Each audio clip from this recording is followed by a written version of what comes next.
Damn it. ఏంటిటా కుండబద్దలు కొడతా అట్ట. నమస్కారం, కుండబద్దల ప్రేక్షకులకి స్వాగతం. నేను గౌతమ్ కాటా.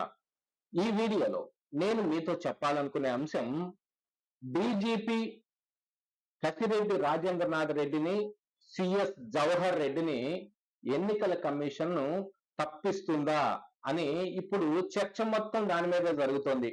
ఎందుకంటే బీజేపీ, టీడీపీ, జనసేన కూటమితో కలవగానే ఇక్కడ ఆంధ్రప్రదేశ్ రాష్ట్రంలో ఇప్పుడు ఈ వ్యవస్థల మేనేజ్మెంట్ మొత్తం మారిపోతుందని కానీ, లేకపోతే చాలా మంది పోలీసులు ఎవరైతే జగన్మోహన్ రెడ్డి కోసమే పనిచేస్తూ ఉన్నారో వాళ్ళందరూ మారిపోతారని కానీ చాలా ఊహాగానాలు వచ్చాయి. కాకపోతే ఏది జరగలేదు. చిలకలూరుపేట సభలో మోదీ స్వయంగా పాల్గొన్న సభలో కూడా పోలీసుల వైఫల్యం జరిగినా కూడా ఒక్క పోలీస్ అంటే ఒక్క పోలీసు కూడా అందులో ఆ విషయమై సస్పెండ్ అవటం కానీ లేదా విధులకు దూరం అవటం కానీ కూడా ఏం జరగలేదు. కాబట్టి కూటమి కట్టినా కూడా ఏం ఉపయోగం ఉంది అంటే టీడీపీ, జనసేన, బీజేపీతో జట్టు కట్టింది కేవలం వ్యవస్థల మేనేజ్మెంట్ జగన్మోహన్ రెడ్డి చేతి నుంచి తప్పించడం కోసమే అని అందరూ ఊహించారు. టీడీపీ వాళ్ళు కూడా అదే చెప్పడం జరిగింది. అసలు బీజేపీతో ఎందుకు జట్టు కడుతున్నాము అని అంటే ఆల్మోస్ట్ ఆల్ ఈ వ్యవస్థల మేనేజ్మెంట్ జగన్మోహన్ రెడ్డి చేతి నుంచి ఊడగొట్టేస్తే చాలు, ఎన్నికలు సజావుగా జరిగితే చాలు అనే విషయమయ్యే వాళ్ళు ఎక్కువగా ఆ విషయాన్ని బయటకు చెప్పారు. కాకపోతే చంద్రబాబు నాయుడు నేను స్వప్రయోజనం కోసం కాదు, రాష్ట్ర ప్రయోజనం కోసమే ఈ బీజేపీ తోటి నేను పొత్తు పెట్టుకున్నాను అనే విషయాన్ని కూడా చెప్పాడు. మరి 2014 నుంచి 19 దాకా వాళ్లతో జట్టు కట్టి ఉన్నా కూడా ఆంధ్రప్రదేశ్ రాష్ట్రానికి బీజేపీ ఏం చేసిందో ఏం చేయలేదో అందరం చూసాం. కానీ మళ్ళీ తిరిగి అదే జరుగుతుంది అని చెప్పలేకపోయినప్పటికీ కూడా మళ్ళీ తిరిగి అదే జరిగితే ఏం చేస్తారు? ఎవరైనా ఆపగలుగుతారా? ఈవెన్ చంద్రబాబు నాయుడు అయినా ఆపగలుగుతాడా? బీజేపీ అంటే మోదీ గనక తిరిగి ప్రధాని అయితే ఆంధ్రప్రదేశ్ రాష్ట్రానికి ఏమిస్తాడు అనే దాని మీద ఏదైనా ఒక హామీ లభిస్తే బాగానే ఉండేది. కానీ అలాంటిది ఏమి లభించలేదు. ఇక ఈ పోలీసు వ్యవస్థలో గాని ఈ వ్యవస్థల మేనేజ్మెంట్ జగన్మోహన్ రెడ్డికి సహకరించే అధికారులు ఎవరైతే ఉన్నారో ఆ అధికారులు మొత్తాన్ని తప్పిచ్చేస్తే ఎన్నికలు సజావుగా జరుగుతాయి అని అందరూ చర్చించుకుంటూనే ఉన్నారు. టీడీపీ కూడా ఇలాంటి వాళ్ళు అంటే డీజీపీ కసిరెడ్డి రాజేంద్రనాథ్ రెడ్డో, సిఎస్ జవహర్ రెడ్డో వీళ్ళు మారిపోతే కనుక ఎన్నికలు సజావుగా గ్యారంటీగా జరుగుతాయి అనే ఒక హోప్ను కూడా వ్యక్తం చేయడం జరిగింది.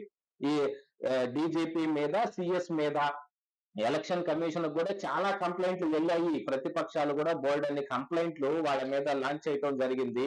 మరి వాటన్నిటిని బేస్ చేసుకుని ఎన్నికల కమిషన్ వాళ్ళని విధుల నుంచి తప్పిస్తుంది.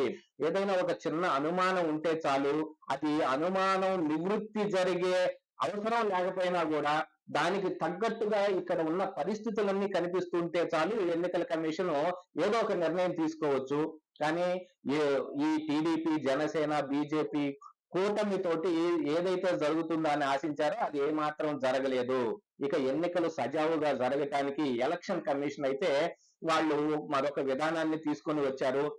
ఒక ముగ్గురు రిటైర్డ్ ఆఫీసర్లని అంటే ఒక ఐఏఎస్ ఆఫీసరు, ఒక ఐపీఎస్ ఆఫీసరు, ఒక ఐఆర్ఎస్ ఆఫీసరు వాళ్ళని స్పెషల్ అబ్జర్వర్లుగా ఆంధ్రప్రదేశ్ రాష్ట్రానికి పంపిస్తున్నట్టుగా సమాచారం వచ్చింది. వాళ్ళు ఎన్నికలు సజావుగా జరిగే దాని మీద ఐఏఎస్ ఆఫీసరు లేకపోతే దీనిపై పోలీసుల వ్యవహారం ఎలా ఉంది అనేది అబ్జర్వ్ చేయడానికి ఒక ఐపీఎస్ ఆఫీసరు, ఎన్నికల్లో పెట్టుతున్న ఖర్చు రేపు చూపించబోయే ఖర్చు సరిగా ఉందా లేదా అనేది చెక్ చేసుకోవటానికి ఖర్చు ఏ విధంగా జరుగుతుంది. ఎందుకంటే 50 కోట్లకు పైన విలువ చేసే చాలా సామాన్లు అంటే ఫ్యాన్లు కావచ్చు, యాంప్లిఫైర్లు కావచ్చు, 32 ఇంచెస్ ఎల్ఈడి కలర్ స్క్రీన్లు కావచ్చు, ఇతర హౌస్ హోల్డ్ ఐటమ్స్ మొత్తం గోడౌన్లు నిండా నింపి ఈ ప్రతిపక్షాల చేత బయట పెట్టబడ్డాయి. దాని మీద కూడా ఎటువంటి చర్యలు తీసుకోలేదు.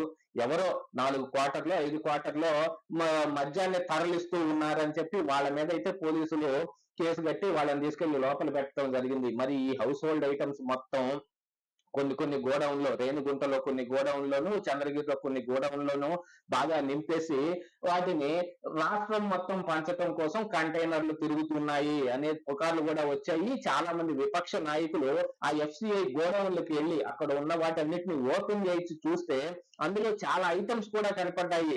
దానికి వైకాపా రంగులు వేయబడో, స్టిక్కర్లు పెట్టబడో, ఇది వైకాపా వాళ్ళు అందిస్తున్న ఒక మ్యాటరు అనే విషయాన్ని తెలుసుకోవడానికి వీలుగానే అక్కడ పరిస్థితులన్నీ ఉన్నాయి. దాని మీద కూడా ఈసీ ఏమి నిర్ణయం తీసుకుందా అనేది బయటకు చెప్పలేదు. ఇక ఇప్పుడు ఈ కసిరెడ్డి రాజేంద్రనాథ్ రెడ్డి DGPని, జవహర్ రెడ్డి CS ని మారిస్తే ఇక్కడ ఎన్నికలు సజావుగా జరుగుతాయనే అంశం మీద ప్రతిపక్షాలు కూడా ఎక్కువగా పట్టుబట్టి ఉన్నాయి. దానికోసం కంప్లైంట్లు లాంచ్ చేస్తూ ఉంటే ఈసీ ఏం నిర్ణయం తీసుకుంటుంది దాని మీద అసలు మ్యాటర్ అంతా ఆధారపడి ఉంది. ఈసీ నిర్ణయం అనగానే అందరికీ గుర్తొచ్చేది ఒకటే, బీజేపీ ఏ నిర్ణయం తీసుకుంటే అదే నిర్ణయం ఈసీ నిర్ణయం అవుతుంది అని చాలా మంది ఈ రోజుకి అనుకుంటూనే ఉన్నారు. ఎందుకంటే ఈసీలో కొంతమంది ఆఫీసర్లు పక్కకు తొలగించబడో, లేకపోతే వాళ్ళంతటా వాళ్ళు రాజీనామా చేసి వెళ్ళిపోతేనో ఈ ఈ మోడల్ కోడ్ ఆఫ్ కాండక్ట్ ఈ ఎన్నికలు ఈ షెడ్యూల్ ని మన బయటకు వచ్చే ముందుగానే జస్ట్ 2 రోజుల ముందు మాత్రమే ఇద్దరు ఈ ఎలక్షన్ కమిషనర్ ని నియమించుకున్నాడు మోడీ నియమించుకున్నాడు అని అంటే అందులో ఒక ప్రాసెస్ ఉంది.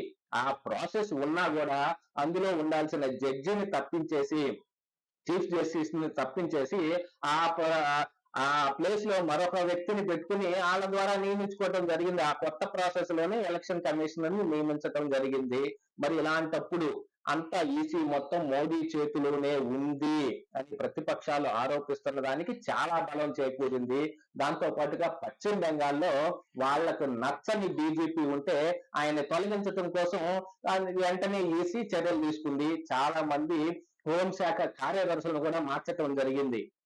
ఏదైతే ప్రజలు ఆశిస్తూ ఉన్నారో, విపక్షాలు ఆశిస్తూ ఉన్నాయో అది ఏది ఇంతవరకు ఆంధ్రప్రదేశ్ రాష్ట్రంలో జరగలే. ఒక్క పోలీస్ కూడా సస్పెండ్ చేయబడలేదు, స్థానభ్రంశము జరగలేదు. అంటే జగన్మోహన్ రెడ్డికే ఈ బీజేపీ ఎక్కువగా సహకరిస్తోంది అని విపక్షాలు చేస్తున్న వాదనకి ఎంతో బలం చేకూరుతుంది. కాకపోతే ఇప్పుడు విపక్షాలు వెళ్ళి ఆ బీజేపీ పంచనే చేరేటప్పటికి వాళ్ళ గొంతు కూడా మోగబోయింది. వాళ్ళు కూడా ఈసీకి కంప్లైంట్లు పెట్టే పర్వంలోనూ మరే ఇతర కార్యక్రమాల్లోనూ ఉన్నారు, కానీ దాన్ని ఎలుగెత్తి చాటే అంశంలో వాళ్ళు ఒకంత వెనకడుగు వేస్తూనే ఉన్నారు. పక్కనే బీజేపీని పెట్టుకుని మరి ఇలాంటి కంప్లైంట్లన్నీ చెబితే బాగుంటుందో బాగుండదో అని వాళ్ళు ఆలోచించుకున్నారేమో. మరి వాళ్ళు ఇక బీజేపీని నిందించడం అయితే మానేశారు. మొన్నటి వరకు బీజేపీ చేస్తున్న పనులని మాలాంటి యూట్యూబర్లు కానీ కొంత మీడియా కానీ బయటకు తేవటం జరిగింది. జగన్మోహన్ రెడ్డికి ఈ నరేంద్ర మోడీకి మధ్య ఉన్న అత్యంత బలమైన బంధం ఎస్టాబ్లిష్ కూడా అయిపోయింది. కానీ బీజేపీ వెళ్ళి ఈ విపక్షాల కూటమితో చేరితే ఈ మొత్తం వీగిపోయినట్టుగా అయిపోయింది. ఇలాంటి పరిస్థితులు తెచ్చుకుంది కూటమి మాత్రమే. టీడీపీ, జనసేన, బీజేపీతో కలిసి ఇలాంటివి జరిగింది. మరి ఇక కూటమి బలానికి ఏమి వాదన ఇప్పుడు వాళ్ళు బయటికి తీసుకొస్తారో చూడాలి. అసలు డీజీపీని, CS ని తప్పించడానికి వాళ్ళు ఏ రకమైన వాదనని చేస్తారు, ఈసీ ముందు ఉంచుతారు అనేది కూడా బాగా మనందరం అబ్జర్వ్ చేయాల్సిన అంశం. దాని ప్రకారమే కదా వాళ్ళు మారతారు. అసలు మారతారా లేదా అనేది ఇంకా సంశయంగానే ఉంది. ఇదే ఈ రోజు కుండబద్దలు.